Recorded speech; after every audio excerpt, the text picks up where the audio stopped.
Welcome back to Zelda Speedruns. Now we have the, as I heard before, the final match of round 3 of A Link to the Past NMG League Season 2 Dark World. Match up for our doubleheader is Matt versus Eriror and bydey versus Tam. Commentators for this are Clearmouse and Dante. Say hello. Yo, hello Dante. How's it going? Hello everybody and Clearmouse. Yes. Oh my gosh. So you know, we have as Iberian said, this looks like the final round of NMG for season 2, week 2 in the Dark World division, and we have 4 very talented runners. We'll go in order. We've got matt7898 facing off against Eri in their match, and we've got bydey faces off versus Tam.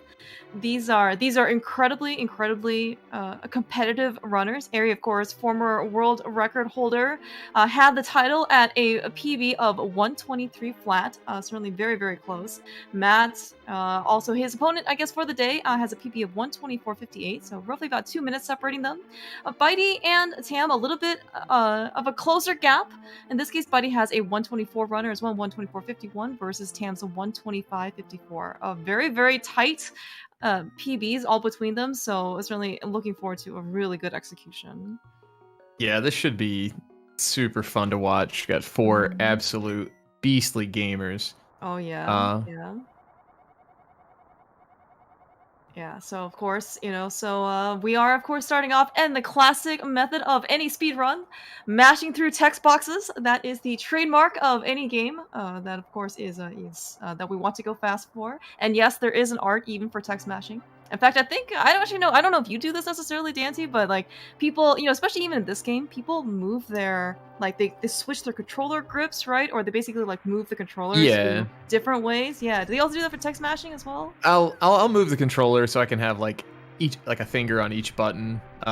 When you said there was like specific methods, I was like, well, I don't know any methods except hit buttons fast. So I was like, well, I'm about to learn something already. But yeah, every once in a while, I think sometimes I know like Eri sometimes streams with the controller cam. I think Matt very recently added in some like controller inputs. You kind of actually get to see like all the little buttons being pressed, and it's, I don't know, some people I think I've seen it do in like a rotation. Some people just mash whatever number of buttons that basically come, and then, you know, the first one that hits can advance the text, right? Right. But it's always really cool to see.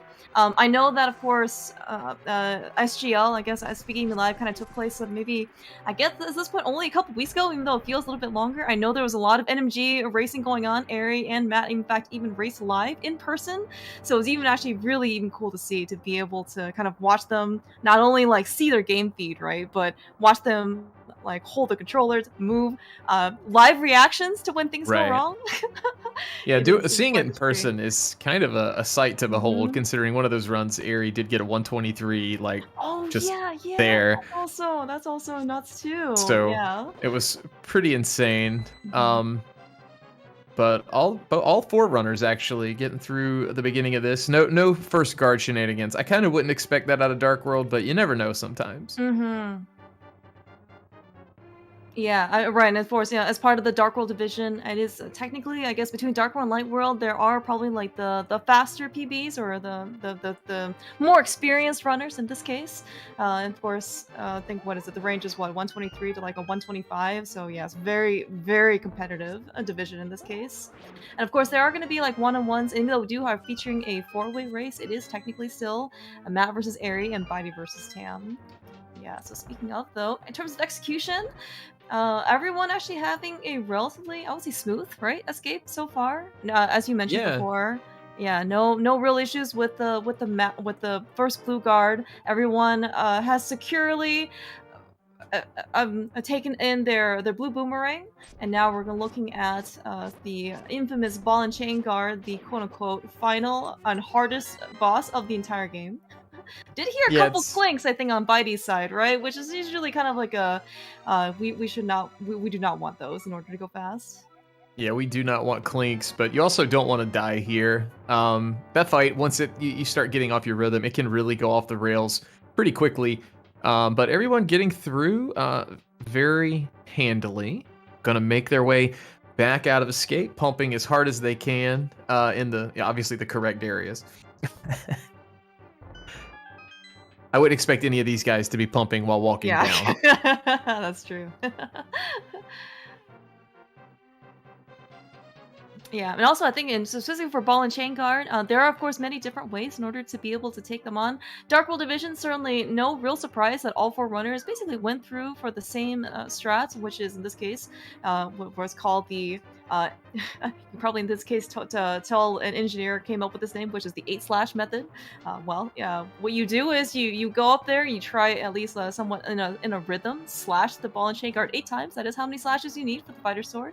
It'll be a little bit safer methods, but albeit it can take up a little bit of extra more time, like picking up a pot nearby, right? That'll basically take off at least half the damage of the ball and chain guard. But again, Dark World Division, we certainly expect everyone to be moving pretty fast here. Yeah, you got to do all the hard strats. You got to do them fast. It's Dark World, so everything's hard. There's nothing really comfy here anymore. The players or the world. So, and speaking of the dark, Aries already in it again. The other 3 basically in sync heading in. Yeah. Right now. Yeah. So Aerie almost half room ahead of Matt at the moment.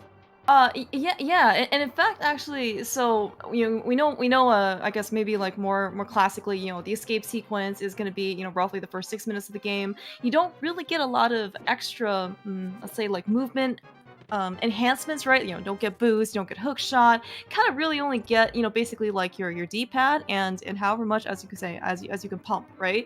And so it's actually kind of be able to do a little bit more subtle, I guess, in order to try and get some speed ups. You try maybe control the number of slashes you take, the number of boomerang throws you take, but you're kind of actually seeing kind of a difference after why I guess Aerie potentially has a 123 flat PB, right? Every little bit, frame here, 5 frames there counts, and then suddenly after 15 rooms, right, you actually basically see like you can actually see some of the differences. Yeah, for sure. And all the runners getting a decent key rat. Unfortunately, it looks like Tam got, I believe that's what they call the Seattle key rat, all the way up in the top left. So a little extra time there, but nothing that can't be made up. Aerie going to get like a 551, I believe, and 553 from bydey and Matt. So very good escapes by these guys. We'll see who's going to take St. Cart today. I know Matt's probably not. I know Aerie's probably not. I'm not sure. bydey's got a 124. I'm assuming he's going to skip it, but it is a tourney race, so you never know. Yeah. Speaking of, though, right? So we typically don't see Aerie, picking up St. Cart. Matt maybe, also maybe not bydey, but everyone here is going to pick up St. Carts. Arguably the fastest and best safety of the entire game that we are actually able to pick up. Not only, of course, is it right next door, right basically on our way out of the sanctuary. It is a significant safety just because, well, we start out with 3 hearts. The only other time we're going to get more health is if we go beat a boss. In order to go get to bosses, get to dungeons, get through the rest of the game, basically, that extra heart can really go a long way. It really can. Sometimes things just like that. go off the rails. Did you see that Octorok basically just basically stopped right in the middle of Aerie's path and decided to maybe you hope maybe in this case he's not one of those like scammers, right? That basically just like get in front of you and then like fall off and then pretend that he got hit and then try and sue you or something. That guy's a jerk. What a jerk. But making our way over through Light World, I think the game will be more enjoyable in probably about 4 minutes or so. Does something happen in 4 minutes? The best part of the game happens in 4 minutes. All right, and then it's all downhill from there.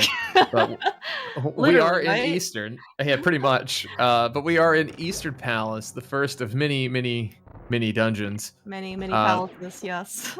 Yes, all the palaces. There's money in some, but we don't really care. Gonna make our way through cannonballs, and we gotta go get that big key. We gotta go do the big old loop.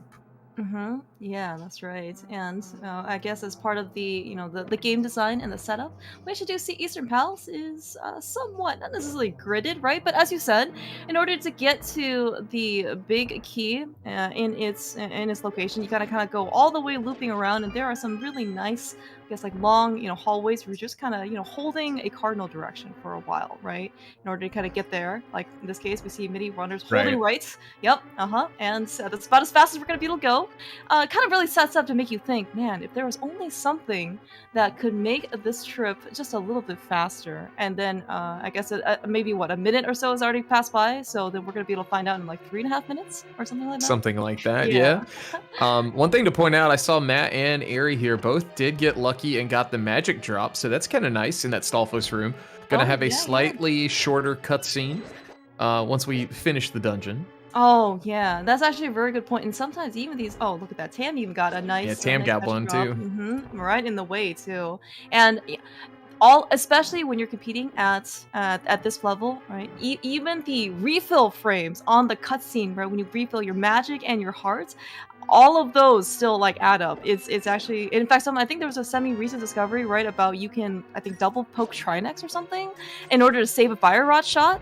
And it's only to save like the refill time or something. It's like ridiculously optimized, like for something like this. It's insane what some of the top level runners do. Eri first to the bow here. And then we're gonna head to the back. This is another room where things could get off the rails. You know, not expecting any shenanigans with these four. Yeah, Eri had a very nice Igor. In this case, hopefully Matt and bydey, and soon to be Tam. One thing, of course, to note is that both bydey and Eri are only on 2 hearts of damage. Meanwhile, Matt and Tam are on 2.5. That extra half a heart could actually be, potentially different. These Igors coming up very dangerous. 1 heart of damage per hit, and especially with the red ones, and how close you want to get to them because you want to go fast. If you are a hair too close, you can end your run very, very quickly. Oh, you definitely can. Matt not getting the optimal layout here. bydey's and Eri's looks pretty good. Yeah, and Matt actually very fortunate in order to get the arrow drop as well. I think bydey also did. Eri, unfortunately, it had a super nice Armos fight, very, very fast.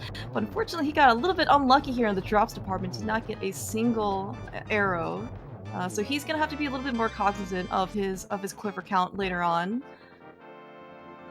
Yeah, all 4 runners making it through. Very nice. Yeah, very, very, very, well within expectation, but always really cool to see in order to get through Eastern Palace. We also do see that runners picking up the pendant just as low as they possibly can, just to save that few extra frames. But of course, just as the fastest we can get out, Eri is going to be the first of all 4 runners in order to go claim the arguably best item in the entire game. Yeah, this is why we're here. We've made it 11 minutes, and it's time to put on our shoes. And hopefully we can make it, downhill to desert. Yeah. Because desert's another one of those dungeons where things just are a little wild. But I think there's some things that are pretty exciting about it, at least from your perspective, right, Claire Mouse? Oh yeah, well, Dancy, let's not ruin the surprise here. We have we're gonna come up on probably one of the best boss fights of the game, and it's not the Dark World. It is the Light World. It's gonna be pretty cool. Alright, so of course we are looking at being able to use these boots right from the get-go. We are being able to dash straight on through so many, in this case, of these, like longer overworld segments. Not quite hallways, right? But we definitely want to be able to find these dash lines to basically try and, even though you can optimize basically your speed throughout.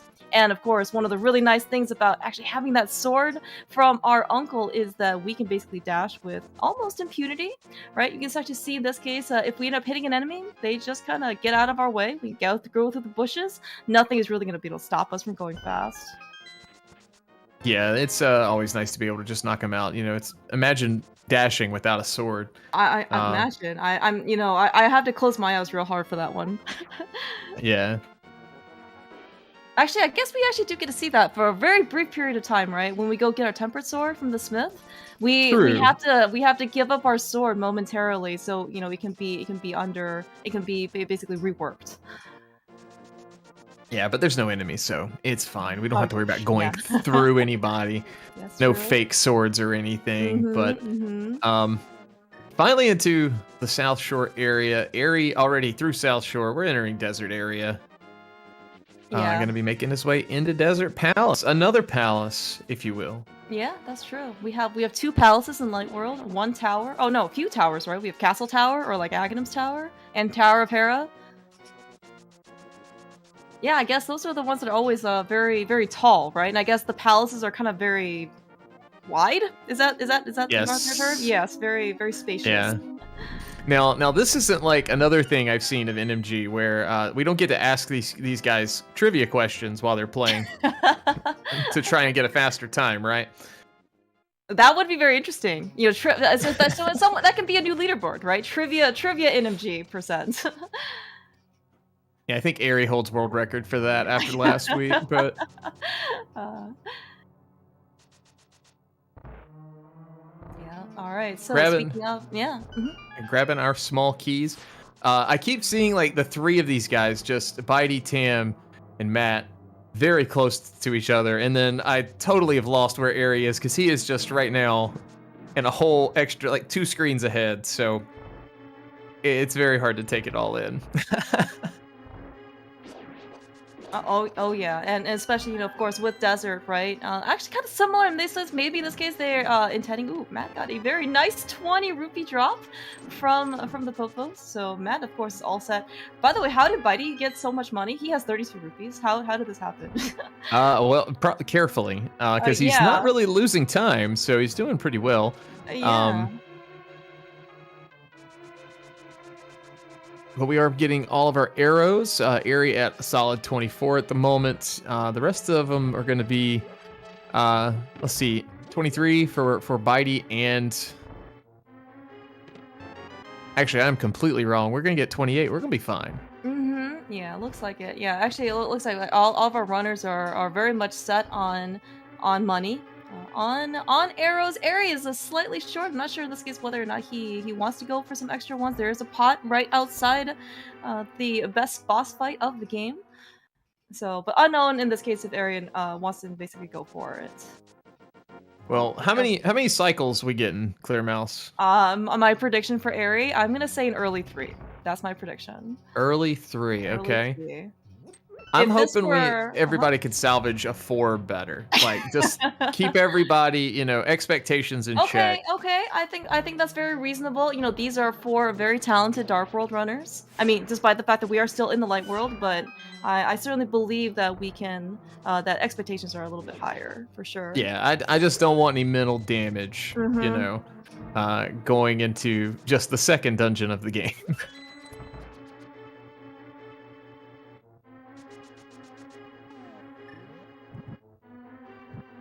Alright, Eri is starting his landmost fight, so let's see in this case as Matt, bydey, and Tam shortly going to join him.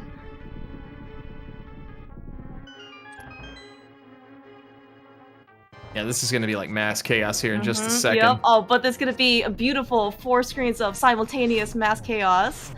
Alright, looks like though, Eri, I think that was an early 3.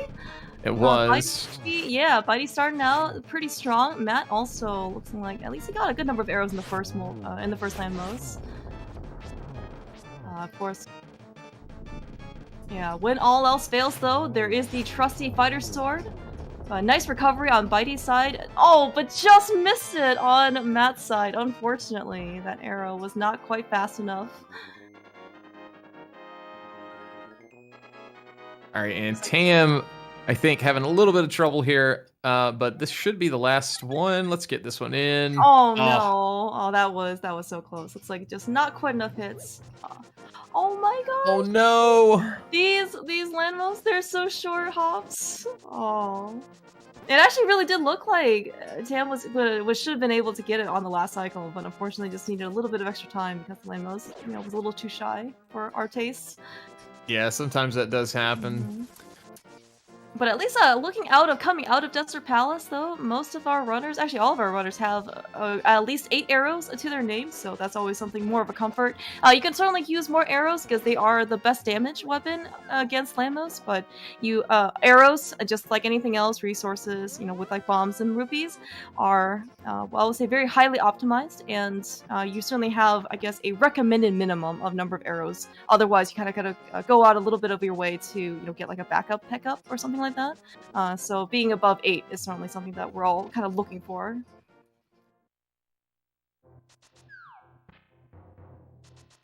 Yeah, you definitely want to make sure you monitor your counts here. Resources early are always a little more stressful than they are. They're stressful early, stressful late. Mid game, not so much. Yeah, As long as you're paying attention. Yeah, I was gonna say maybe mid game you're like focusing on so many other things you just kind of forget about that you're supposed to still be worrying about resources. Although maybe to some extent, like mid game is a little different, just because you end up getting some better offensive weapons, right? Like for example, we're gonna all go towards Tower of Hera. We are, after we in this case claim the third pendant, we are gonna be able to get an upgrade for our sword. That definitely takes a lot of burden or like pressure off of using, let's say, like bombs and arrows in order to try and do damage. Yeah, indeed. It's a lot of effort just for one sword. I know, right? Like we should, someone should contact the game developers, make it a shortcut or something to get better weaponry.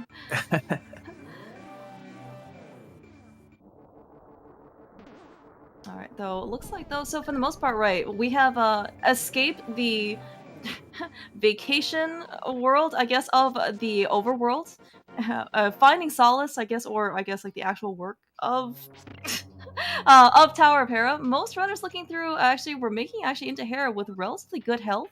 Death Mountain, of course, is incredibly dangerous. We've got boulders, we've got dead rocks. Everything does 1 heart, regardless of, in this case, armor. Although we're always going to be on green mail, so you definitely don't want to go into Hera on low health. So it just puts a lot more pressure, basically, for the rest of the tower.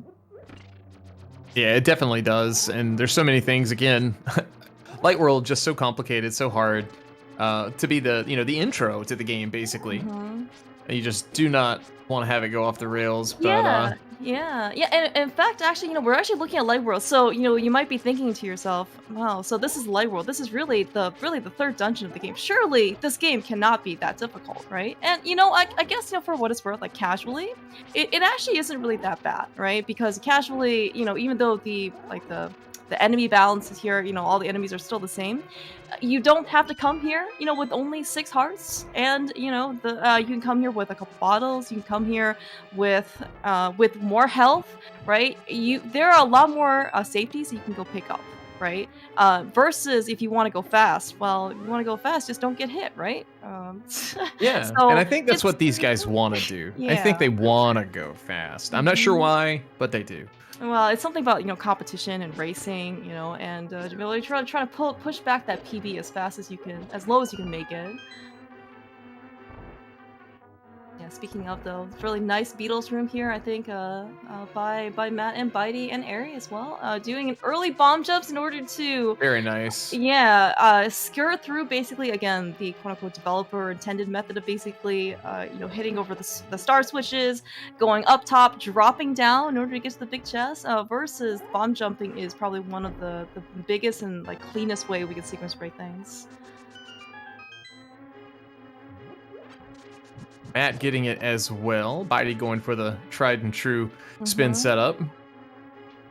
Yeah, of course. All right, so Eri is Eri, then bydey, then Matt, and then Tam's gonna go facing off Moldorm. This is the quote-unquote Light World run killer. This guy is a giant jerk, but Eri was able to read him and take him down. Yeah, very solid fight from Eri. Getting his 3rd pendant, so he can finally get that sword upgrade we were talking about. Yeah. I think after Moldorm, very nice fight on bydey's side as well. Very calm and collected. Is it just you, Dancy, or is it, or do most people, do you think, like kind of breathe like a sigh of relief after they see Moldorm exploding, which basically means they can basically get onto the Dark World? I mean, I definitely let out a sigh of relief. I probably sweat through an entire shirt after Moldorm. But having 4 on the screen at one time, like in succession quickly, it really scares me. So let's hope Tam finishes this fight out really good. Yeah. Yeah, it looks like Tam unfortunately is having a little bit more of an issue with Moldorm, just because Moldorm doesn't always have to cooperate with you. It is the heaviest RNG movement that you can find. Certainly not very predictable.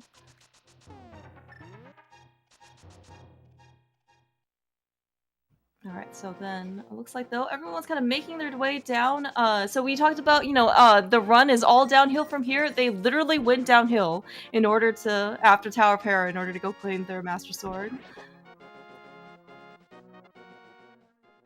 But it looks like yeah. Unfortunately, Tam did take a fall there. Looks like they have opted to forfeit the race. So GG's to Tam. Okay. Very, very tough Light World. Yeah, no, Light World, again, I mean, this is why Moldorm is considered the Light World, or in any run, really, type of killer, because it is very, very difficult to deal with. It actually looks like very close race so far, though, between Eri, Matt, and bydey, all pulling the pedestal roughly around the same time. And of course, in order to be able to, claim as part of our prize with 3 pendants, in this case, we do need a little bit of a cover fee in order to get into the next part of our journey. We actually kind of saw that both Eri, Matt, and bydey kind of were setting up. In this case, Eri just claimed the rest of his prize, which was that, money literally does grow from trees. So we just have to kind of, harvest it a little bit. Yeah, the tree pull's talking about optimization, just super nice to be able to have it this way.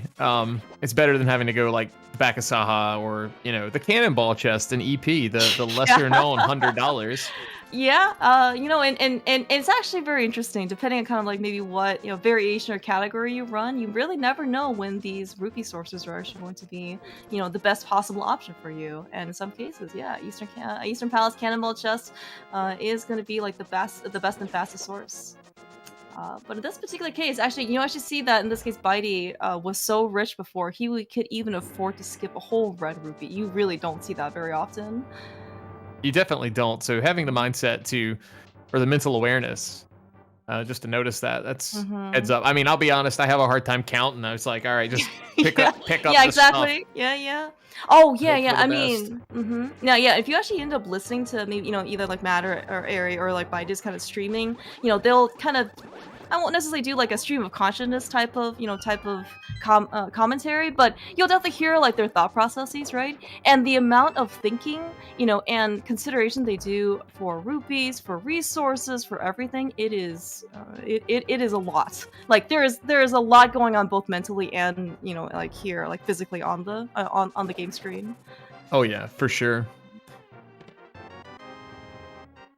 Alright, unfortunately though, Eri looks like he took an uncharacteristic bonk there in the Dark Maze, and so unfortunately he did get nicked by a blue guard. Looks like bydey also took a little bit of damage as well, so we're gonna have to go for some non-beam strats up here when we're gonna take down, is it the Red Alerts room? Whatever this room is called. Yeah, we got to alert the boys, let them know we're here. It always feels bad when that spear gets kind of off grid there. Yeah, And you got to wait for it. Apparently the game considers it an enemy, so. Yeah, anything that's moving, in this case from the sprite. Did you see that bat play interference? I cannot believe that these enemies know exactly where they need to go in order to stop Eri from going fast.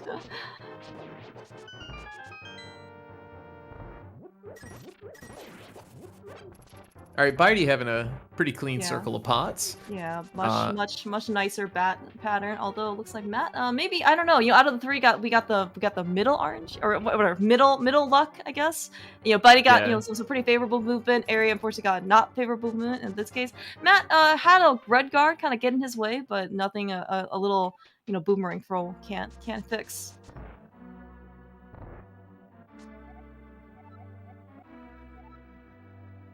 But actually, just kind of like this, right? Everyone is pretty much with either on the same screen or the one screen over. Eri is just barely ahead of both Matt and bydey coming into the Agnum fight, which is, as we kind of see the progression of, in this case, predictability and RNG friendliness. We had Armos and Eastern was very nice. Lamos was, reasonably nice. Moldorm is... he can be nice maybe on a good day, but this is, we're looking at Agnum. The number of blue balls is, pray to whatever. It's completely random. Yep, yeah, pray to whatever form you would like in order to try and get as few blue balls as possible. Yeah, it's kind of like sit back, enjoy the ride. Let's see how many we get. And I'll be honest, I've already lost count for every last one. I know Aries gotten 2. I think I've seen bydey 2 on also got Aries. 2. Yeah, I saw bydey get 2. I'm not Yeah. sure how many Matt has gotten. This is just when, you hope in this case that you just get whatever number of blue balls you get, it is within, let's say, like 1 or 2, of your opponent. Exactly, because that's not easy to make up, but it's easier than, say, like 7 or 8, like if that's the gap. Matt's getting at least 1. bydey, I think, is up to 3. Alright, so that's 2 on Matt's side. Yeah, Matt, I think, so this is week 3 or something like that. His total combined blue balls for the first 2 weeks is something like 15. It is a lot of cutscene to sit through. Okay. But okay. All right, so that was 3 for bydey, 3 for Matt. I want to say it was 3. I think everybody got 3. Everyone got 3? Okay.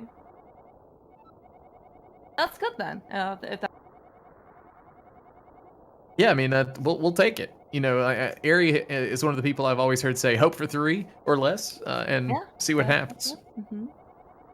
Yeah, right. And as you were saying before, right? Like you really don't want in this case a race kind of like quote unquote decided, right, by the number of blue ball differences, right? Like when one person let's say gets like 1 or 2, and then the next person gets like 6 or 7.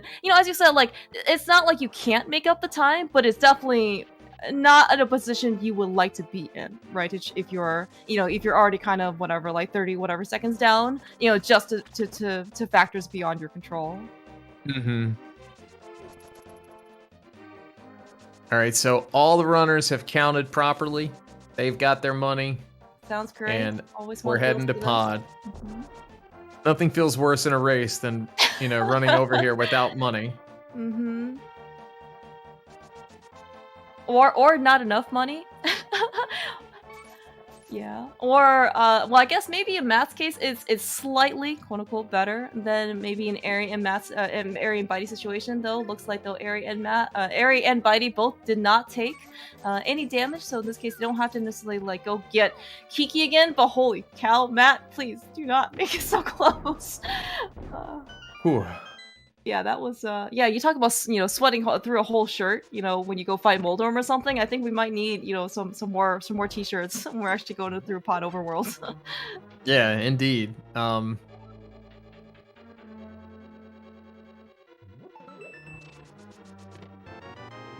Okay, so on to the next palace that we end up seeing. So actually, just kind of like the light world pattern, we are going to go face the very first dungeon is another palace. In this case, it is not of the light, but of the dark. There are lots of dark rooms in here. Also, lots of different, I guess, branches we can end up going into. It's not quite necessarily a maze, but it certainly can lead you astray if you don't necessarily know where you're supposed to go. You need the shortcut for the maze. Yeah. It's part of the speedrun. Don't worry. If you've never seen it, you'll see it in a minute. Yeah, it's the like the chainsaw cutting through the hedges equivalent, basically. It saves. We're all for it. Yeah. Saves an incredible amount of time. But of course, this place also, I don't know, unofficially known as also the Palace of Keys. There are 6 different small keys in this entire dungeon. We have to go claim, basically, you have to claim a lot of them in order to basically get to, in this case, the infamous prize, which is the Hammer of the Palace of Darkness. That is going to unlock basically the rest of the overworld for us. And this is going to be at least Aerie starting out and taking the shortcut you mentioned in this case. Nicely done. Yeah, solid hammer jump.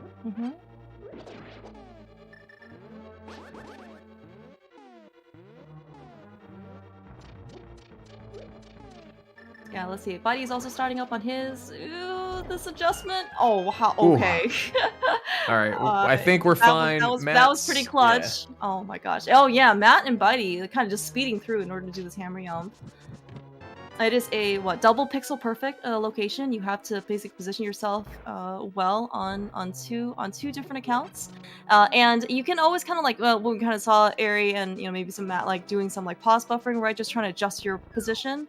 you can, and every single time you menu, right, it costs what, like something like a second or something like that. Yeah, it's very easy just to add up a lot of time loss. Mhm. You know, if you have to readjust multiple times, you also have to deal with that bridge falling. So you got to utilize the pause buffers as, you know, not just for the extra time from the bridge, but also for the alignment.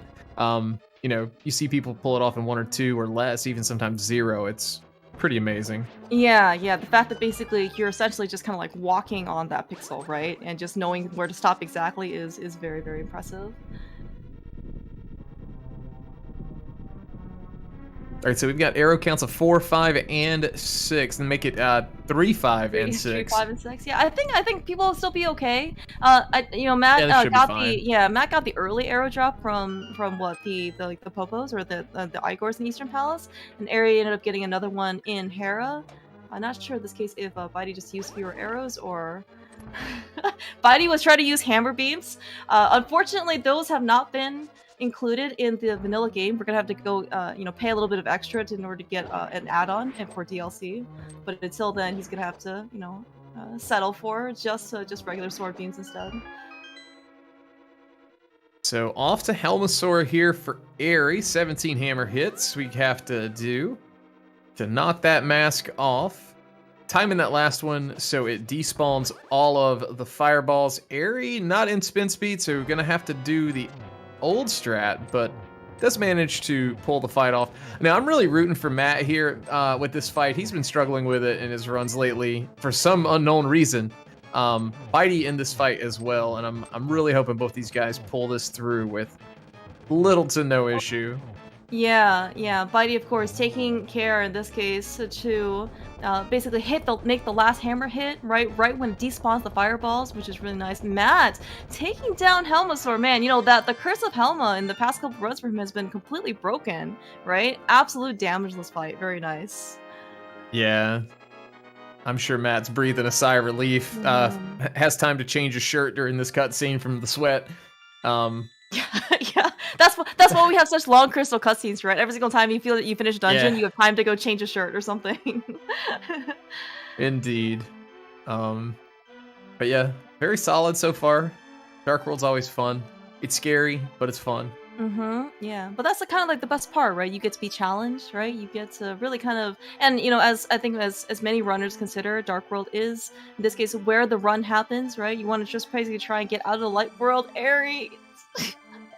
We're talking about fun and dangerous. Yeah, you know, everyone, you know, likes to win the lottery, right? I heard like, isn't the lottery right now like something like $2 billion or $1 billion or something really ridiculous, right? This is the bad kind of lottery. You don't want to win it under any circumstances, because when you win the lottery, you lose damage. And while health isn't like, you know, super critical right now, we're still not in like comfortable territory in terms of, you know, being like survivability. So it's just kind of like just you have to be much more careful. All right, bydey also making it off of the pod screen. That Birdo sometimes causing issues for folks, but all three of them getting by that. Yeah, and you know, you mentioned this case, right? These runners, they like to go fast, and so maybe as part of going fast, just don't get hit, because if you don't get hit, you don't need to worry about health. Yeah, Dark World, you know, as in this case, you know, Eri did demonstrate momentarily, Dark World enemies hurt a lot. Like the Birdos do 3 hearts of damage, the Snapjackers do 3 hearts of damage, the Ropas do 2 hearts of damage, right? You know, we have 8 hearts, right? Yeah, or and 7. I mean, yeah. They go we're gonna away be on really Greenmail the whole time. This isn't Hundo, and this ain't your mama's randomizer. So like, we're gonna be going fast as possible. We're not picking up any extra clothes along the way. All right, as part, of course, the Japanese 1.0 version, kind of exclusive in this case to this particular version of the game. We actually see that Eri and hopefully Matt and bydey going to follow suit very shortly. Do something with a spin speed that is basically activating like the boots speed to be able to move without having to kind of like stopping, turning, and readjusting, restarting your speed. It is arguably mandatory in this particular stream, just so you can get past that really blazingly fast red guard. Yeah, it's always nice when you pull that one off too. We're almost at the final spin speed of the game, Clear Mouse. You're right. You are absolutely correct. Maybe it depends on who Oh, I you may end up forgot. at this. Yeah. Um, I always do forget some believe- people do the ether before swamp, so I'm Yeah, speaking too soon. I do believe that it is going to be the last spin speed for Matt. I think it's also the same for Eri. Not sure about bydey. We're gonna have to wait and see what camps these people are in. But yeah, as you mentioned though, part of the reason why this debate exists is that, well, spin speed, while it is very nice, and you of course you can confirm this for us, Dancy, that spin speed is not always the easiest to execute. It's not. It's easy once you do it a few times, and then you get too comfortable thinking, all right, I got this. And then when you do the buttons, the game says no. Clearly it's the game's fault, not yours. Yeah, but I mean, it's but missing spin speed, regardless of in this case like how often or how much more time you've played this, regardless, you can practice a million times, right? As you mentioned, sometimes the buttons just don't want to cooperate, right? And not to of course highlight anything too much, on Aries' side, but I do believe that part of the reason why he versus in this case Matt or bydey had a different Helmasaur approach in terms of kill was that unfortunately spin speed just didn't activate, right? So kind of had to go up on the backup version.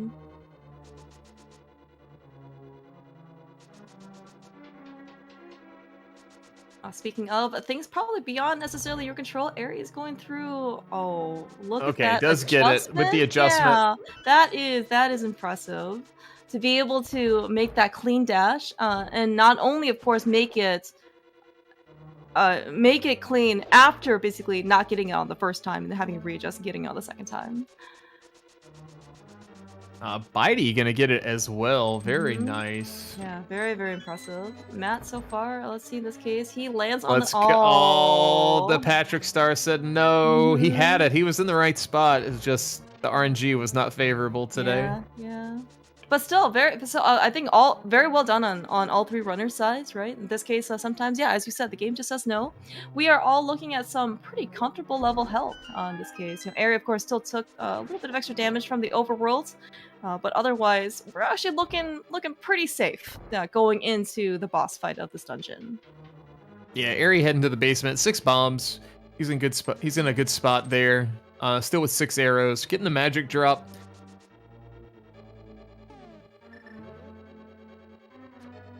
Yeah, looks like so, yeah, but bydey is very, very closely behind, followed by no, Matt. Matt, we'll just take. Oh, we need to get out of that hallway as fast as possible for Matt. We do. That hallway is just double damage today.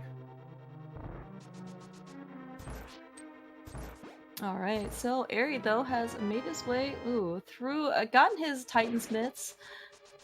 And actually did a really nice job on the conveyor room as well. Just basically, he saw, in this case, like the bar electrocuting. And if you've ever tried to dash through a berry with any type of anything, you know that the swords and bars do not mix whatsoever. So it's really good on Eri to be able to read that movement.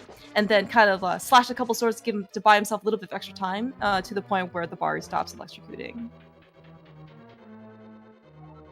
So Eri, first of our runners into the blind fight. It's 9 hits. You start to take this fight for granted after you watch runners do it so well, so often. But it's definitely not the easiest thing until you learn it.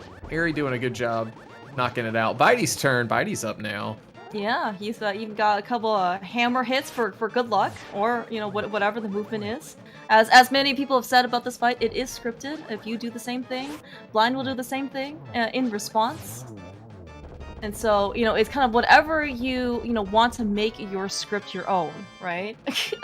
So I don't think this is actually on the restream, but we actually can see bydey's camp. bydey is popping off. Yeah, he's having a good time. He is very, very happy with that blind fight.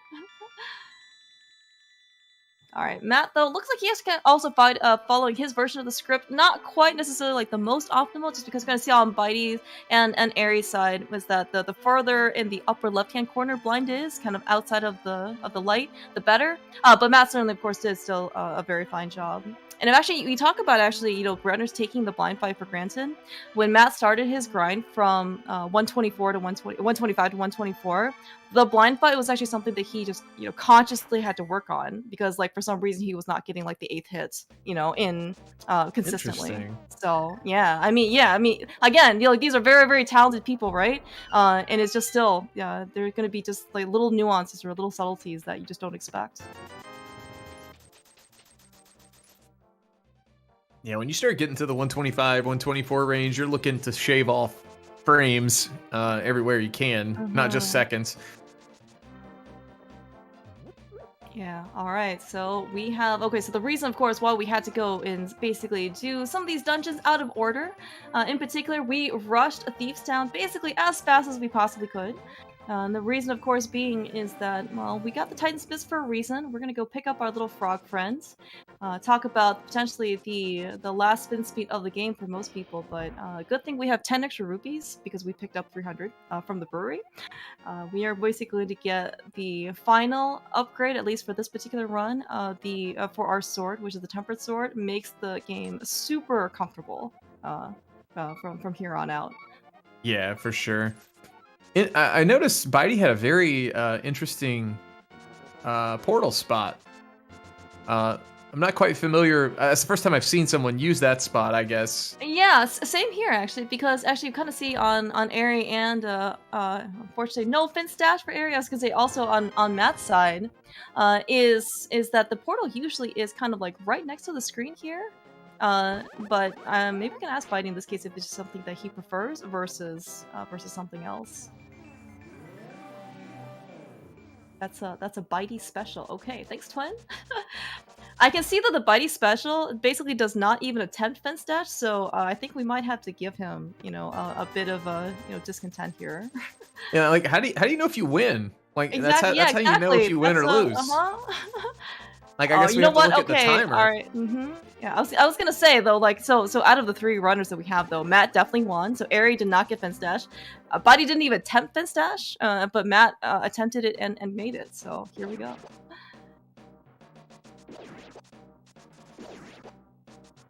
Alright, speaking of though, we are on our way to go get the big key from the quote-unquote easiest room in the game, Eri nailing, of course. bydey being able to also get a pretty favorable arrow drop as well. Man, this is the easiest and most fortunate room of the game. Looks like actually we have some pretty unfavorable Gyptos positioning both for Eri and bydey, having the Gypto like camp right outside the door, so I had to basically take a little bit of extra time to poke dash basically like the way through.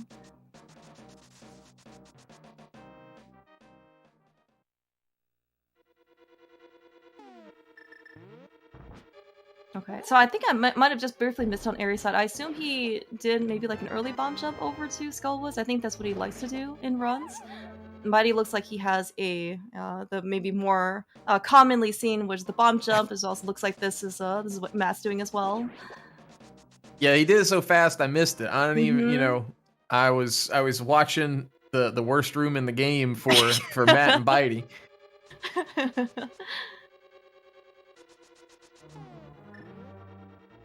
Yeah. Alright, so it looks like though, Eri and bydey and Matt are fastly approaching Mothula. Eri! Oh, Eri! Okay. Alright, everything's fine, everything's fine. We have plenty of health to go into Mothula. Nobody's worried. Yeah, we'll be fine. This is another one of those coaching moments from Eri where it's like, how quickly can you shake something off and just keep going? Oh yeah, and especially, oh no, bydey didn't light the torch. Go back, bydey. No. Is he gonna have enough time? Oh. Yeah, because I think what happened earlier was that either like the Gyptos or maybe the second pot got in the way. Holy cow, how did he not get grabbed? Okay, all right. Everything's fine. Everything's fine. That was amazing. Yeah, we have now suddenly, all of a sudden, Matt and bydey are kind of in the same position. While the only thing I caught about Eri's Mothula fight was that only 2 spikes moved, so I know that in this case, Eri definitely did have a good moth fight. Yeah, it was a fast one. Both these guys in here now. Keep in mind. Never mind. I was gonna say bydey is only at 4 hearts, but he's a true gamer, knocking that fight out. Matt as well. So very nicely done. Yeah, no, certainly really solid fights. Of course, we always see that only 2 spikes moved on bydey's side, only 3 moved on Matt's side. Very, very fast dungeon clears. But looks like, yeah, it's just, but you can see, like, even like the most, experienced runners, right? Might be what might be a trope or some kind of like cliche in order to say this, but it's like, this is the first time that's ever happened. Even at this level, sometimes you still experience things that you had not seen before, and of course, kind of kudos to these people's like experience, basically, to kind of like get them through. Just like you were saying about earlier, right? In order to kind of recover both mentally and physically from something that goes wrong, it also does come from experience, right? Don't let yourself get tilted. Yeah, absolutely. All right, so we're off to go get Quake, and then we're in the Ice Palace section of the run. I guess we need flippers too, right? We got to be able to swim, stuff like that. Oh, right. Is that why we had to go and pick up basically a bunch of money, from the Yeah. So actually, so Dancy, if you're robbing the robbers, is that like, are you being a hero? Is that? I mean, Link's wearing green clothes, so I mean that kind of fits the Robin Hood. Okay, like, that's a good point. That's a very good point. The look. Rob the robbers and give to the. They give to the fish. The faceless, heartless, fish entities, basically. Like, they're like the biggest corporations, I guess, of Hyrule. They have a face. Don't insult the Zora you're right. like that. You're right.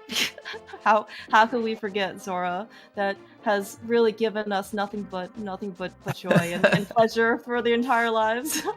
Yeah, and splashy dashies. Let's just hope they don't give us any of those today. Yeah. Yeah, it looks like though we're one of, as you mentioned, right, we're actually going to visit not only, of course, the wealthy, the quote unquote elitist fish. We're also going to go visit a grumpy fish, but because we have disturbed basically his slumber, he has, out of spite, given us the Quake Medallion, which just happens to be the requisite entry point we needed for Turtle Rock.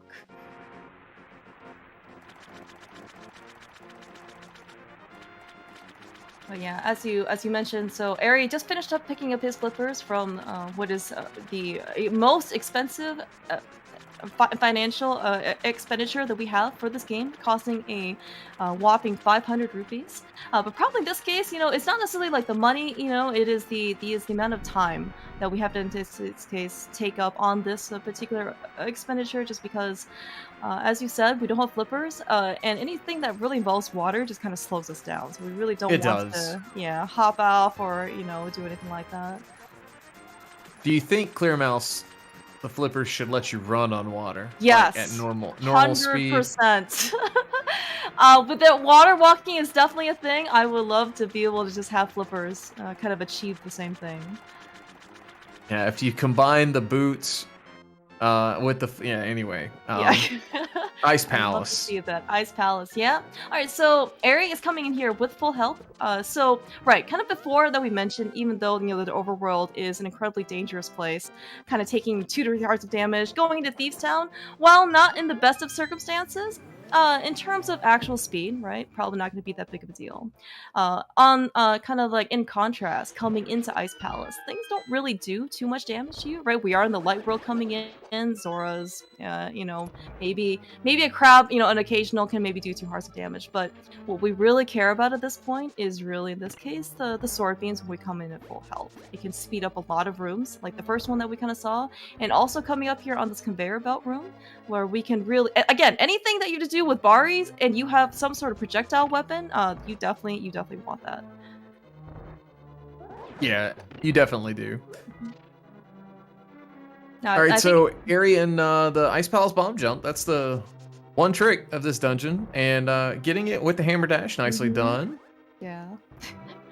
Eri, of course, using the tried and true bonk method in order to get past the pits. Very, very nice to be able to do that. Don't have to necessarily wait for the fire bar or anything like that.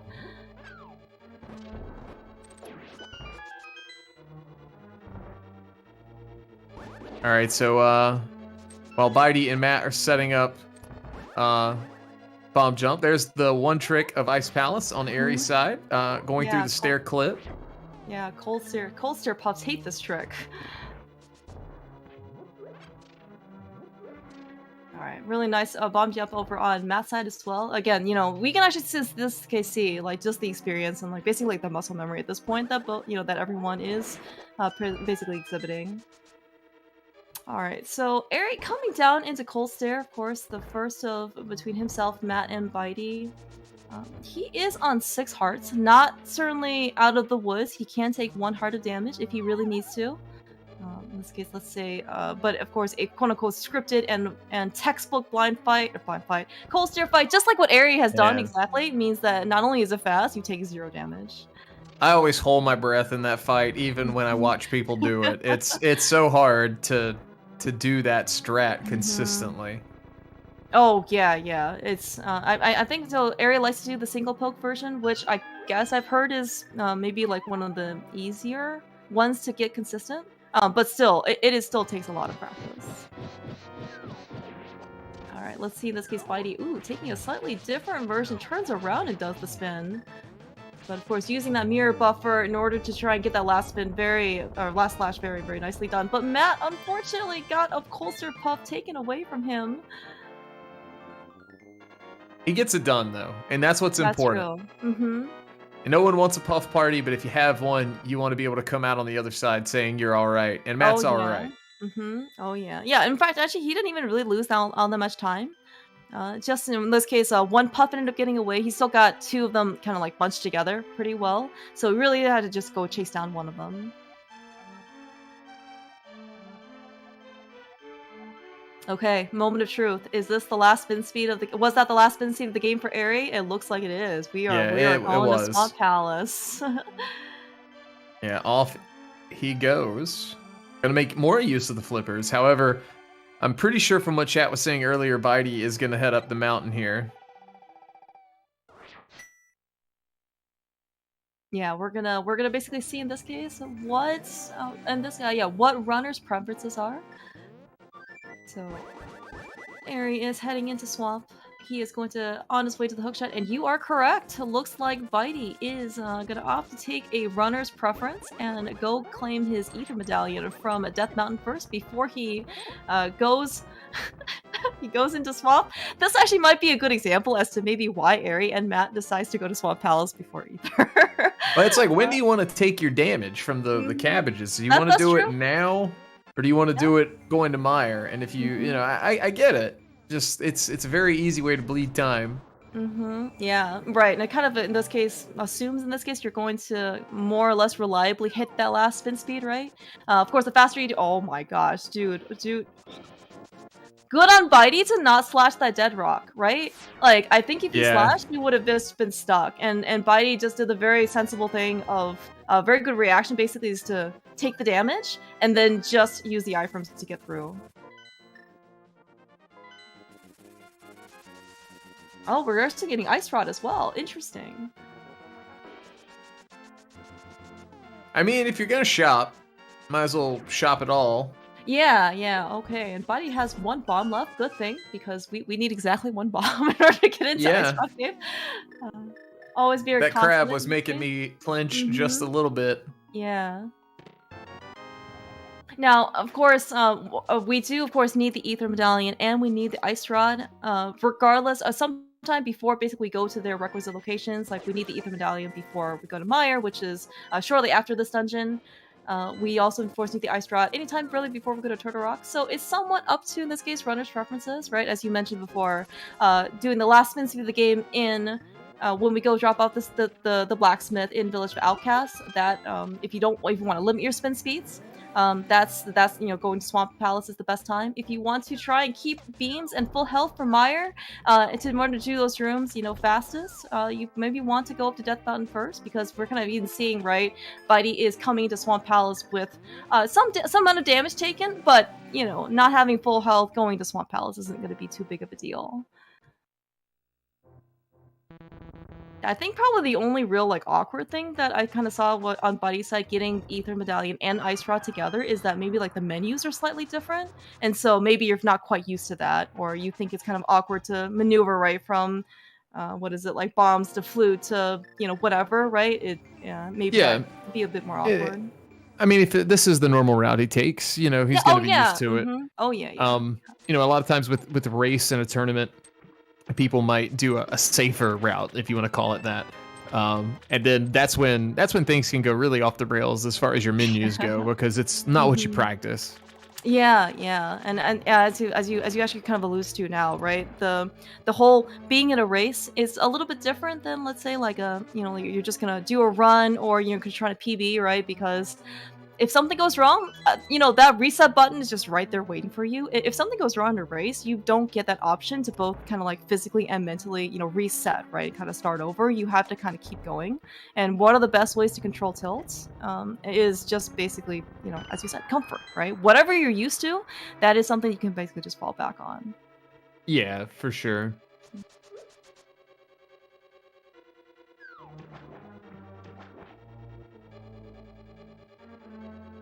Yeah, so Eri, of course. So the best maybe comparison, not of course that this is a head-to-head race between Eri and Matt.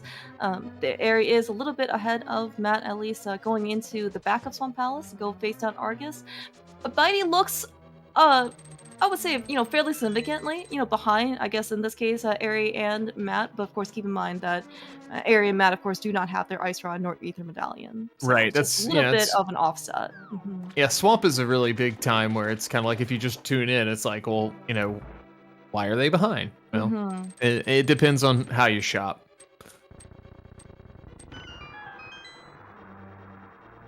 Yeah, and we also, right now, as you said, right, like Swamp Palace is a very long dungeon.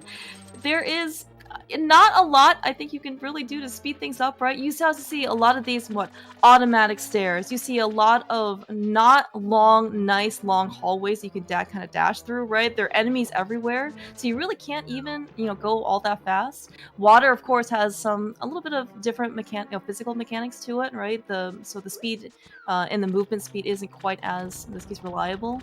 When you can dash, you're dashing on shallow waters. It was actually even slower than like the regular dash that you have. So it is. There are lots of environmental factors for Swamp Palace. It just really makes this dungeon feel probably much slower and much worse than it actually is. Or maybe it actually is it's just as bad, and you just feel bad.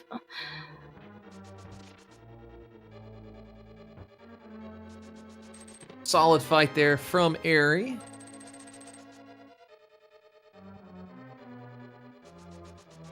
Yeah, let's see. We are certainly expecting probably something, relatively similar from Matt. A part, of course, the comfort of having that tempered sword, and the reason why we want that tempered sword as fast as possible. So, of course, chronologically speaking, Swamp is the second dungeon of the game. You are expected to have Master Sword here. But of course, with the tempered sword, as we're seeing Matt attempt and succeed on the zero cycle with poke dashes, only need one per puff versus like a master sword where you kind of only need two. Really nicely done.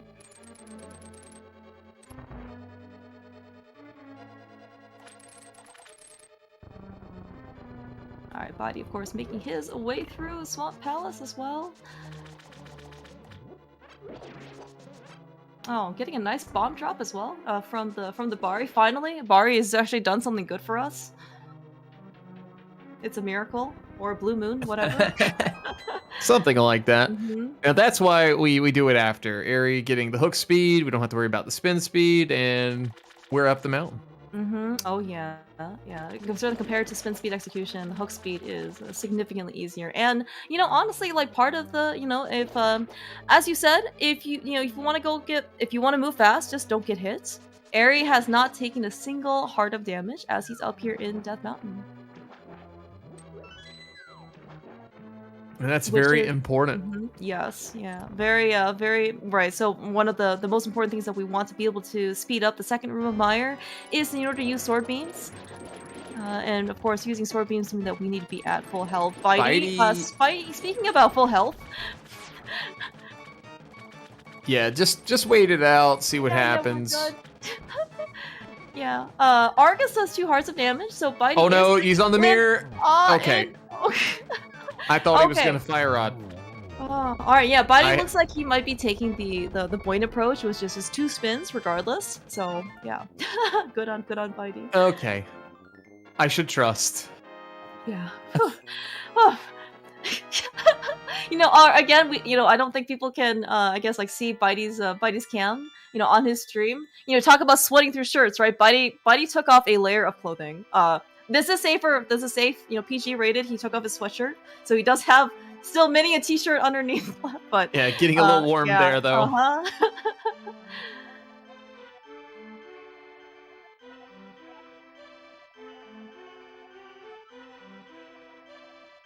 All right, so Matt has Matt has claimed his ether medallion. Unfortunately, he did take some damage. He's going to, in this case, hope that the crab or the grass or the something is going to drop him. Oh my gosh. Ooh. Gonna drop him a heart and not, just surprise bomb him, because that would be even sadder. But maybe not quite as lucky. Kind of watching this case, Eri go into Mire 2. Oh, unfortunately missed the Wizrobe, so we're gonna have to basically wait out just a little bit of an extra cycle. And Matt not getting a heart from the crab. Crab gave him favorable RNG where he could kill him, just no drops. Yeah. But bydey and Matt are still basically neck and neck here. Mm-hmm. Yeah, after all that's said and done, in this case too, after the retrieval of the ether medallion and the ice rod, yeah, pretty much Matt and bydey are very much in sync.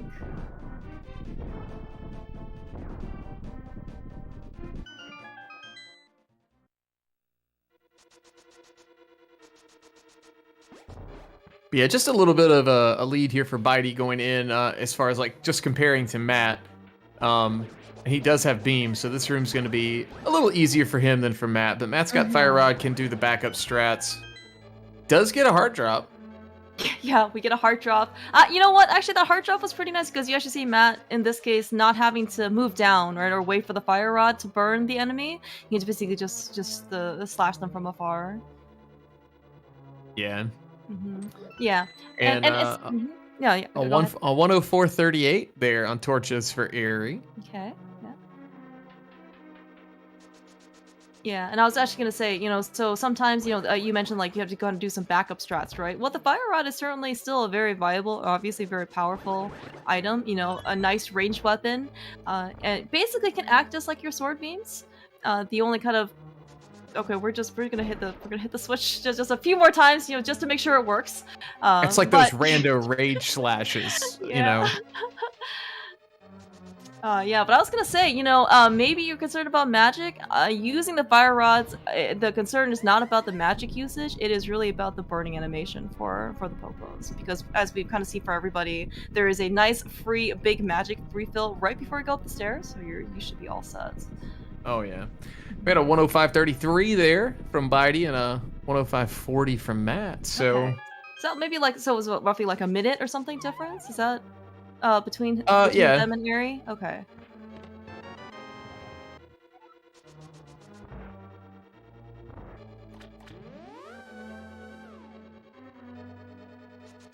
Yeah, I also do see that between all of our runners' resources, we do have at least one bomb, actually exactly one bomb for each side. While it is certainly not necessary to have, and especially in a race setting, you are probably not going to complain to have a backup bomb just in case something unexpected doesn't work for Spooky. The Fire Snake not cooperating for Matt. But we did have a little bit of spooky action over on Eri's side. Very nicely done. Yeah, looks like it. We were able to preserve it, but basically the Fire Rod was just hitting the switch as the spike as if it were a switch. Everything is fine. Eri, looks like maybe he Fire Rodded up on that torch. Not quite where the switch is intended to be, so he ended up just probably having to hit the real switch from up top. He didn't get large talk, so that's good. Yes, that is very true. All right. right, nice, nice textbook fight there on Vitreous on Aries' side. Did a little bit of cleanup with the extra arrows, but we're all set to go. And of course, part of the reason why, in this case, well, of course, everything in Mire does a lot of damage, but kind of going into the Vitreous fight, we really kind of want 7 hearts probably to be comfortable, especially at these guys' level, because they want to try and damage boost themselves off of the slime versus the 4 hearts of damage that they take from any eye puff or eye hit in this case. Yeah, and so with those iframes, right, then you can basically just really get inside and spin them to oblivion. Yeah, it's the way to do it. Alright, though. Looks like, though, you know what? We don't need a backup bomb or anything like that because, hey, we just, get spooky. Let's see in this case how bydey is handling his Vitreous fight. Very, very nice. Oh, wow. We got like a fast big eye entry. Yeah, I think he was really close to getting a 1 cycle instead of the 0 as far as lightning, but all 3 runners gonna close this fight out. Very nicely done, and it is Turtle Rock time. Yeah, wow. Yeah, I mean, and you guys should just see like the performances, right? I think all 3 runners are playing extraordinarily well. bydey, I believe, has a message for us that maybe it is a nice reminder to stop menuing to the mirror. Amazing. bydey is I think he's having a great time. What do you think, Dandy? I think he is. I mean, he's been kind of jamming out. I'm not sure. He's probably listened to some music or something, but he has just been since Go. He's been vibing. Oh yeah, no, he's been great. I love the energy. Yeah, Matt, though, meanwhile, not very far behind. In this case, he is ready to tackle his own, in this case, famously known as matt7898 Waffle House. Hopefully he'll get some nice Dead Rock RNG and be able to move very smoothly over across the screen. Eri didn't quite get as friendly of a pattern. I mean, Dead Rocks are never friendly, I guess, to begin with. Is this free? This is so free. See, Eri's got the freest quick warp of the game, saving himself 34 free frames. Somehow it is only free for Eri, though. Not the rest of us. Only for Eri. We'll see if the other guys get it free. But Matt did get Waffle House, so GG's to Matt.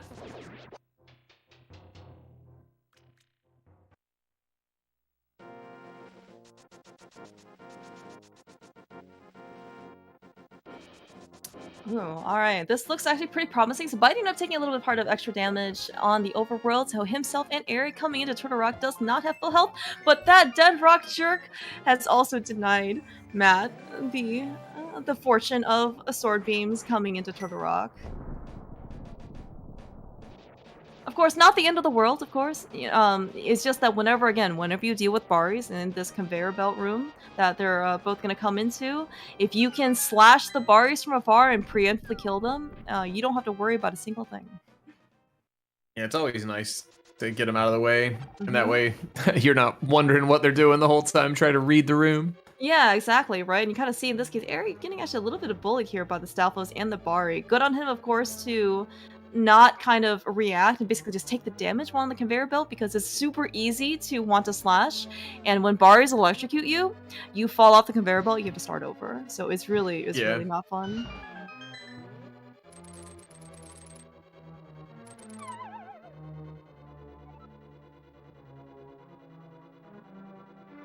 Alright, and of course, just with that, after the Poke kill, we actually did see that Eri is actually back to full health after getting the fairy drop. Looks like actually they did a really good job of basically trying to preserve the prize packs all the way back in Castle Tower in the Light World in order to basically try and get a fairy drop for Turtle Rock, so we can do some nice damage boosting off of the rollers that of course do 3 hearts of damage per hit. Not to mention, of course, you take a chomp hit, right? And you're just very sad. So yeah, that's when it's super sad. But there's the fairy drop for Matt.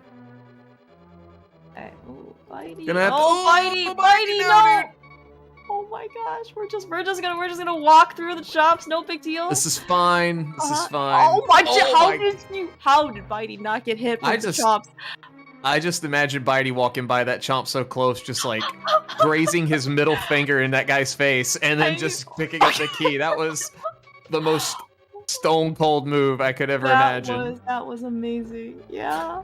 I mean, it really did look like, I mean, you could see like the red ready to like flash on the screen, right? Like basically for the, you know, the you died screen.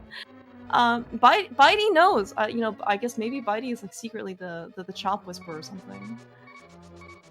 He knows what's up. All right, so does he have a fairy coming I up think yet? he does. He's got it on the next one.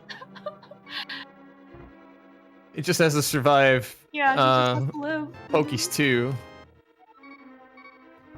Yeah, maybe a little bit more unlucky, maybe in terms of bydey's, you know, drops for Pokies. So Pokies, I think, are supposed to give you like 3 to 4 drops, like per Pokie. And the fact that he only got that heart right there means that I think he's just been kind of unlucky in terms of losing out on the 50-50 flips. He's gonna be fine. After that chomps thing, I think he can do anything. Yeah, that's true. All right, there's okay, the all fairy. right, okay, we're happy now. And the full this- magic, so we're all happy, we're all good.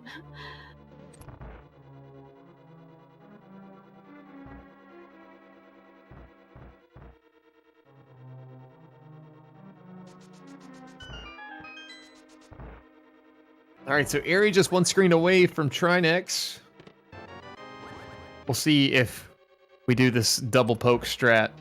Clear Mouse was hyping up earlier. Oh yeah, yeah. I mean, this is in fact I learned this from Eri. That he was the first one that I saw kind of do this. So let's in this case see what happens. Doing some backdoor strats. I believe that was there it poke, was. right? Yeah. Eri saving himself the one extra shot that he doesn't need anymore.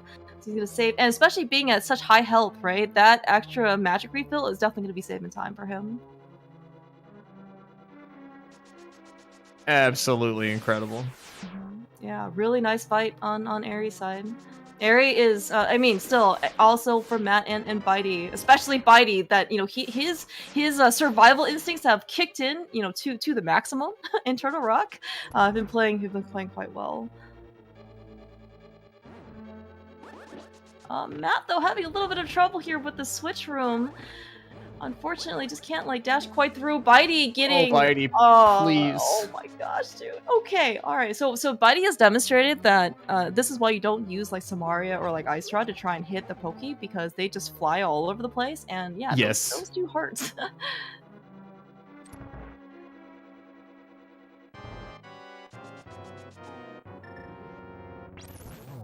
Alright, Matt on Trinex. bydey also on Trinex. Gotten at least the first phase down. Looks like Matt had a little bit of an issue, I think, trying to get the ice head down, but otherwise we're all good. No ice on the floor. That's the most important part. Yeah, for sure. We don't have a mess. But phase 2 down for Matt. Eri had a really clean fight for phase 1 and 2. And here off the GT for all 3 of these guys. Matt and bydey, I know they're not the ones racing, but man, they are very close to each other. Very close indeed, yeah. But of course, certainly not really far behind Eri, who in this case has been basically leading this race throughout, which is, you know, really great to see. By the way, always a great feeling to when you come into GT and then you see the crystal animation, so you can actually open it. Even though sometimes you got splits up, right? And you kind of like, okay, next time, you know, next we're going to Mire, next we're going to Turtle Rock. If you end up finding something, maybe you get that, you know, feeling in the back of your mind, like, oh, maybe something is wrong. Did I forget something? I seem to be far ahead. And then you get to GT and you're like, oh, I think I forgot a dungeon.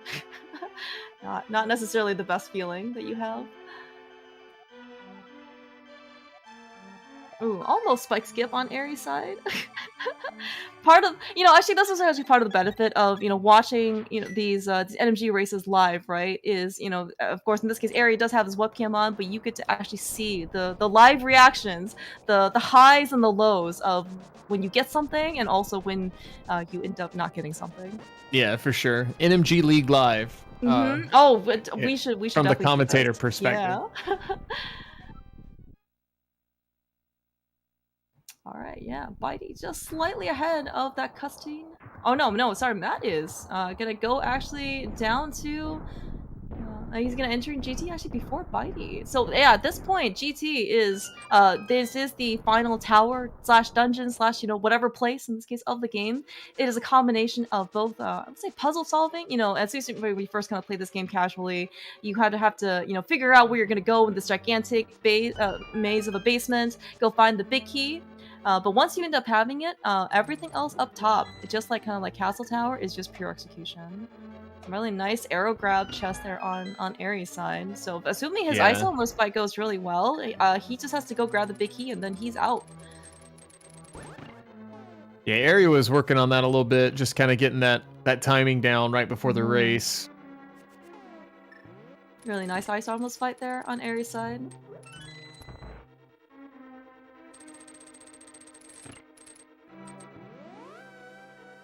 So GT big key in hand, we're gonna be climbing on up. The gauntlet, it's a big thing.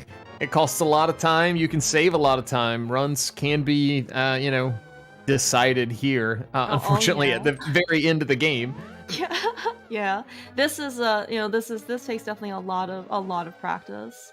Also, Eri, very also fortunate and well executed on his part, going up the gauntlet, starting out with full health. You really don't see that too often. Matt looks like he's hopefully gonna be a silver position. bydey only having taken 1 heart of damage. Like, even though in this case we see Eri, Matt, and bydey kind of basically go into the gauntlet basically essentially on full health. Like, this is not the norm, by the way. Like, the basement can hurt a lot. Yeah. It's very easy for it to go off the rails. Oh my gosh, dude, Matt, exactly the right number of arrows needed in order to kill Ice Armos. Matt was like, I didn't even have to count them this time, just when they run out. Yeah. Alright, so through G2 for Eri. Getting a little bullied by the Beamos, but G3 not too bad. And then getting the arrow shot to get the Zizak in place to get through G4. And then will we get the Stalfos kill with the arrow? We do. And Zizak not playing too nicely, but gets it done. Very nice gauntlet. Yeah, no, that was actually very, very, very impressive by Eri. It looks like he wants to save his fire rod shot potentially for Lambos.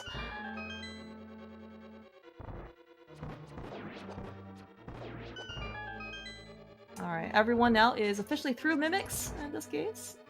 As Matt and bydey also begin their gauntlet fights. Or their gauntlet climb, rather. Nice arrow there on hitting the switch on bydey's side. Oh, Matt, of course, being he's being a real NMG runner, being able to get in Ball Z. bydey actually opting to looks like he is going to just take the iframes from the drop and just dash straight on through. Yeah, no shame in that either. It's a pretty solid strat. Oh yeah. So torches 1 for Eri, gonna be getting through this door, heading up the stairs for torches 2. bydey and Matt both cruising through the gauntlet. All the Zizak just escaping Matt. Yeah, I think it was very well recovered. Though, like, Matt was really trying to chase this guy down and manages to get him relatively unscathed. And unfortunately, bydey, though, taking a little bit of extra more damage through the gauntlet, right? Not in like terrible shape or anything like that. It's just, again, a little bit more cognizant of your health. Yeah. All right, Eri gonna go for the hover here.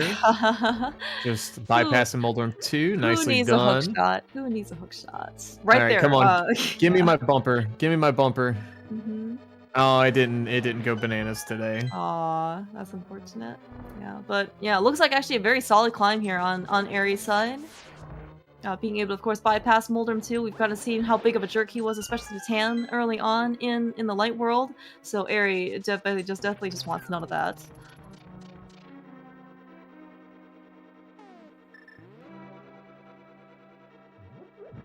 All right, it looks like Eri's coming into Aga 2. May not. Oh have the no! best... Oh, did he just miss that? bydey is. Oh no! What happened? bydey ran out of magic. Oh, so uh-oh. I think he's gonna be okay. He just needs the lamp, right? Yeah, he does have another pot he can pick up, so yeah. I'm not too concerned. Just He has his very last big sliver time of loss. magic. Very, you know, the 10 to 15 or whatever seconds this is for time loss is significantly better than having to reclimb this thing. Yeah, for sure. Yeah, and that's actually kind of one of the things about, I guess, maybe speedrunning in general, but especially for this game, right? The route for any type of resource, including magic, has been super optimized, right? There is not very much room for error in this particular case. So if you maybe end up using a little bit of extra magic here and there is, like, there's not really much of recovery, because in terms of resources up here, it's just very limited. Is bydey gonna try and hover this as well? Oh, baby. Oh. Aw, alright. Ooh, also very fortunate to not get nicked by the spikes when he landed.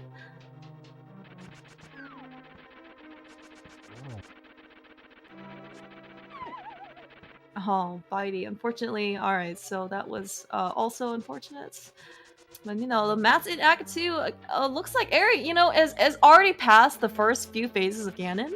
I'm gonna assume that he got the 1-in-1 because I don't think he would be this far if he didn't. Yeah.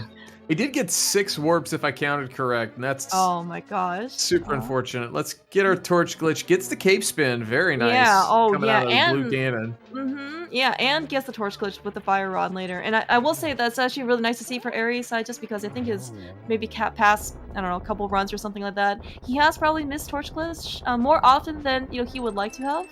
So really great to see that he actually can get this in the race. Oh, bydey has made it through. Matt is starting his Ganon fight as well. Yeah, this is where just everyone is on their end game. Matt in phase 2 while Ganon starts to blow up for Eri. So get your GGs ready for Eri. Yeah, very, very solid time here on Eri's side. Just I think too many, a lot of blue balls.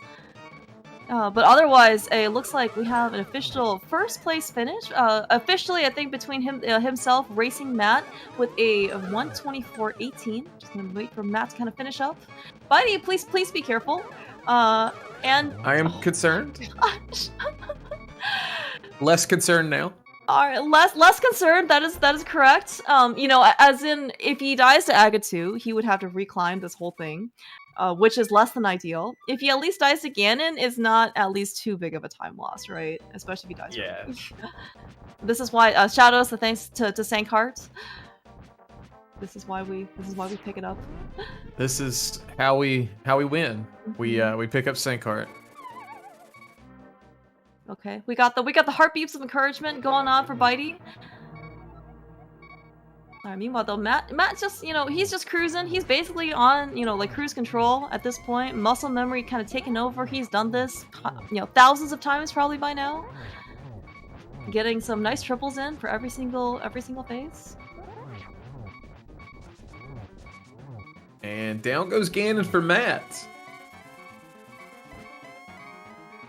Get your GGs in chat for Matt. So he's going to finish in second place in his race and overall. Yeah, looks like official time. Oh, we'll just wait for the bot to say something, but it looks like a 1:25.43. Perfect. I will also say that as bydey's also kind of finishing up here, he did an excellent job avoiding all of the fire bats on at the end of phase 2. Those guys looked super close. Yeah, basically when you had to make it count, he was doing it. So let's hope he finishes out pretty good. Yeah. So we're almost done in this case with bydey. He also, of course, did get torch glitch. Certainly really great to see. Just gonna have to nail a couple more sword spins.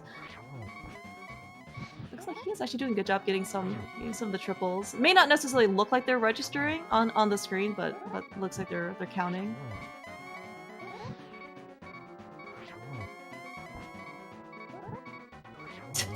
Okay, alright. That was a little close call for that fire bat. But bydey knows exactly what he's doing. Yeah, get your GGs in chat. For bydey, finishing up 3rd place in these 4-person race. Looks like with an official time of 1:20, just barely made it on the 1:26. 1:26.57, or maybe exactly 1:27. Not sure. Oh, 1:27 flats. All right, maybe his timer was a little bit earlier. Whew, Nicely done. what a race! Yeah, what a race! Yeah, it had its ups and downs, its excitements, and its heartbreaks. But we do have Ari and Matt here in chat with us, and bydey, And all bydey. 3 runners. GG's, guys. Yo, GG's, guys. Yeah, GG's. GG's. Hey, GG's, guys. So, overall, feeling pretty. I mean, your runs looked very, very solid. You know, within, let's say, like a minute of, minute or two of PBs, always great to see. No major disasters. bydey, I will say that you really kept us on our edge of our seats for a very long time. I wouldn't usually do some of that silly stuff. I just wanted to have a little bit of fun at the end there. I don't usually hover, and I would never do that fire rod Ganon in a race, in a run. So I thought I'd give you guys some bit of comical ending.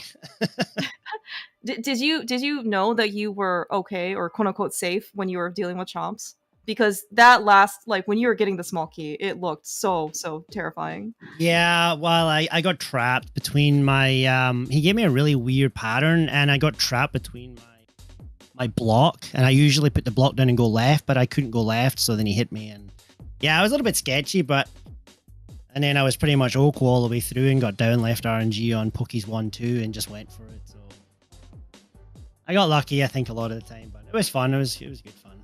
Try to make the best of it. Also, like, Ari, Matt, yeah, do you guys, how did you guys end up feeling kind of like about your races? I mean, like, it looked like you actually played very well overall.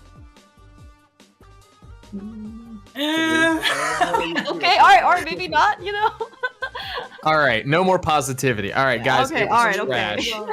I made like a big mistake in every Dark World split, I think. Like, I was on 519 pace dropping into Mothula and blew it. Mind you, I got the horrible conveyor RNG. I was on really good pace in Ice and blew it as well. Like, there were good segments. I got 522 Hera, so that was pretty damn good. But other than that, yeah, there were some pretty big mistakes in a lot of splits. But I mean, listen, I think this is like the 3rd fastest time this week. I was just looking, so this run would have won, I think, all of the other 1-on-1 races, so I can't feel too bad about that. I can't complain too much. It's just like kind of like Matt, like every split just had a really dumb mistake somewhere, and just felt silly the entire time. Because I've been playing really consistently over the past week, and then this run happened, so I'm just like kind of sighing everywhere, which doesn't necessarily help.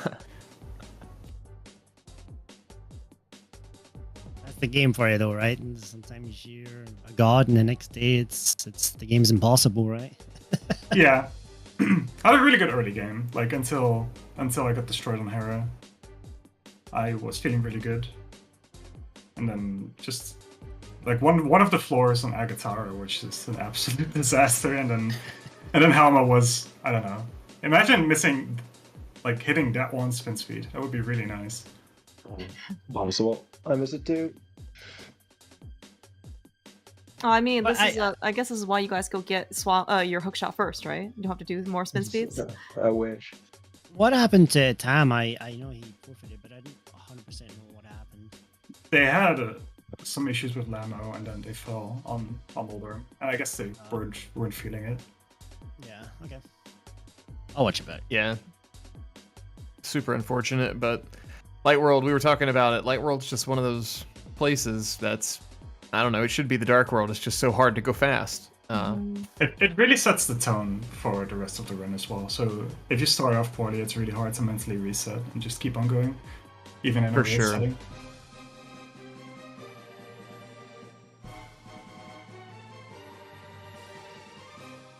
Yeah, I mean, but I think overall, honestly, in a race setting, right? This, I mean, to be able to kind of continue, even if even if you think like the run maybe is going okay, but like even the little things can add up, right? And kind of build upon, especially for a run of, of 80, 90 minutes, right? So it's really, it's really great to see, basically, just like very solid performances throughout. A weird thing happened in Skull Woods where the torch didn't light. I don't know if Andy know what happened there. I think maybe your shot did your shot just get blocked by something like the pot or like the Gypto or something? But basically, yeah, the right torch didn't lit, and then you were trying to get through the door, and then the door wouldn't open. Yeah, I was so confused. I had no idea what happened. I got to the door and it didn't open, and I thought the game was broken. Literally, that's the first thing that happened in my mind, and I was like, then I just dashed out and realized one of the torches hadn't lit. Yeah, good on for you to kind of like realize that and then just actually recover very quickly. That also kind of happened too on Torches 2 and GT for you, right? Like yeah, exact same thing happened. It yeah. would not light. Maybe it's just not my day for tight light torches. You got at least you got torch glitch. Yeah. yeah, that's true. That's the main one.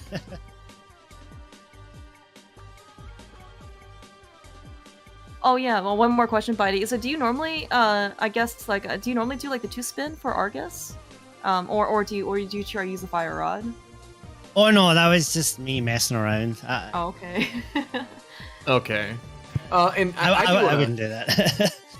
I do want to ask, bydey, when you were doing the Smith chain, you're the first person I've ever seen put the portal where you did. Is that something you normally do, or was that just? Yeah. If you're not going for fence dash, then there's no point in mirroring in the screen transition. Main advantage is you can never dash into your mirror, right? Okay. Also you also want to exit the screen a tile lower, and if you put your mirror there, you're going to block yourself, so you actually get a faster spin speed because you can spin speed all the way out of the Smith chain on the tile below without hitting the mirror. So the whole thing is actually faster if you're not going to do fence dash. From my timings anyway. That makes perfect sense. We learn something new every day. Yeah. Right, Claire? Yes, that's very true. Yeah. I also learned that. I mean, I certainly did not know about that. But I will say, though, between Eri and Matt, Eri, I think we might have to still revoke your title. I'll go check with the admins, but Matt did, in fact, get the fence dash, so... I fell down during Waffle House, so that was another 10-second loss. That was very cool. I got this, like, I got a dead rock in the way, and then the boulder just hit me into the corner, and like anything I did, let me jump down. That was very cool. Okay, so lesson learned. We're gonna go pick up powder. All right, we're gonna so you can powder all the dead rocks away. Yes, please. Just spritz the whole screen and get rid of them. Yeah, something to look forward to. Yeah, but no, but this was a really fun race. I mean, I certainly hope you guys did have enjoy yourselves. Like I said, I think you guys played really well. Maybe a little, but of course you are your own, most worst critic, right? But still, from a timing perspective. Chat is up there. Chat is up there. Okay, all right. Any final any thoughts? I guess heading into what? So this is week 3, right? So one more week of NMG League. Yeah, the matchups are out. So. Wait, are they really out? Yeah. Nice. That was fast. I guess we were the last one, weren't we? Yeah. Oh wow, yeah. Fox actually just announced this. So this is being Dark World. Let's see. So Aries playing Casnode, bydey, you're playing Ray, and Matt, you're playing Tam. Interesting. All right. Any thoughts about your matchups? I just played Tam. you get a rematch. Yeah. That was just fine. It's been fun. Obviously, my matchup this week was not the most favorable, but I mean, I don't really care. I'm just doing this to promote. It's fun having competitive NMG. There's not enough of it. It's nice to be able to, get the community together and race with all these guys that you don't normally necessarily get a chance to race with. Agreed. It's great. obviously just shout outs to the restream as always, and the commentators, and everyone who's shown up, making it all happen. Without all you guys, it wouldn't be as fun as it is. And thanks to my other racers and competitors. Hope everyone has a great weekend, and take care. Yeah, thanks a lot, guys. Thanks for the commentary, the restream. You guys are the best. No, thank you guys all so Agreed. much. Yeah, thank you guys for doing the run, putting the show on for us, making the game look easy. And entertaining. Oh yeah, that too. I can't believe we didn't get to hear an "oh my gosh" when we had 4 Lambos on screen. I posted the emotes in chat. If that was enough. All Yeah, right. that- Right. Yeah. But we'll have to wait for a rando restream. Hopefully, we'll be able to get a Bolandmus in there. Maybe during the Animalizer week, that would be cool. Oh yeah, that would be great actually. Can you make it happen, Eri? Bolandmus? Or Dante? Listen, if someone's gonna do it, it's gotta be Harry, or someone else, but not me. Oh well, thank you guys again for the run. Clear Mouse, it was fun. Oh, absolutely. Finally glad we got to do one of these, and looking forward to week 4. Oh yeah, sounds good. Yeah, and thank you guys again so much. Again, you guys put up a really great race. Really hope that it was certainly very enjoyable from this perspective. So thank you guys so much, and Dante, of course, thank you. It was as always a ton of fun.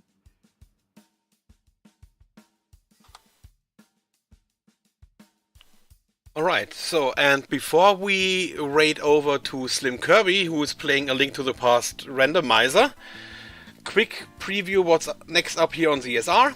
At 6 PM Eastern, we are starting off the Ocarina of Time randomizer Season 6 with Qualifier 1 during the NA Weekly.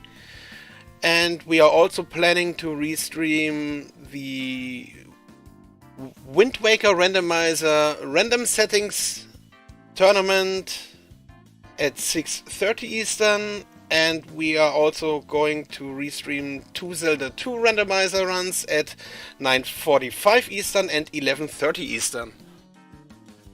For more Zelda content, make sure to check our schedule. Also, again, thank you to all of our runners to make this happen, and thank you Dante and Clearmouse for commentating. Any final words before we're heading off?